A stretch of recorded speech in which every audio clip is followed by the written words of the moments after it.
বিপন্ন সুন্দরবনের ঐতিহ্য।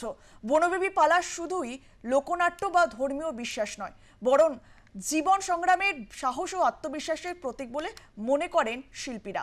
বহু শিল্পী এই পালা গান গেয়ে জীবিকা নির্বাহ করেন। বর্তমানে হারিয়ে যেতে বসেছে বনবেবীর পালা গান।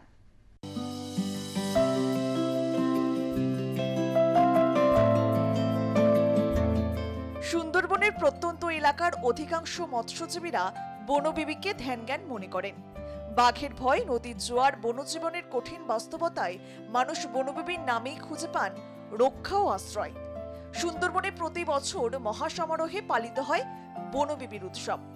বনবেবীর উৎসবে একসময় পালা গান ছিল সুন্দরবনের মানুষের ভরসা। আজ সেই সংস্কৃতি হারিয়ে যেতে বসেছে আধুনিকতার ভিড়ে। পালা গানের আসর আর তেমন বসে না, হারিয়ে গেছেন বহু শিল্পী। তবুও আশার আলো জ্বলছে দক্ষিণ ২৪ পরগনার ঝড়খালির বনবেবীর নাট্য সংস্থার সদস্যদের মধ্যে। এই সংগঠনের শিল্পীরা নিজেদের সীমিত সামর্থ্য নিয়ে নিঃস্বার্থভাবে এই লোকগানকে বাঁচিয়ে রেখেছেন।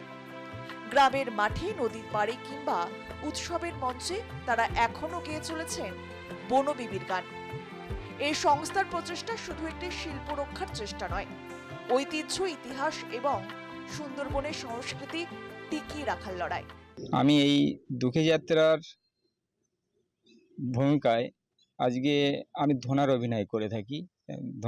ধনার অভিনয় হচ্ছে দুঃখীকে বনে তুলে দেওয়া এবং সেখানে কেঁদোখালি চরে তাকে তুলে দেওয়া হয়।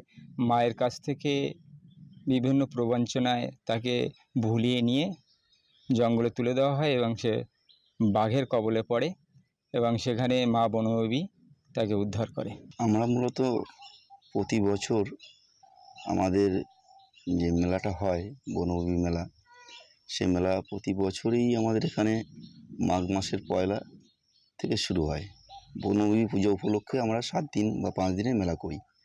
সেই মেলা উপলক্ষে আমাদের প্রথম দিনে যে অনুষ্ঠানটা হয় সেটা বনবেবী যাত্রা, মানে দুঃখে যাত্রা নামে পরিচিত।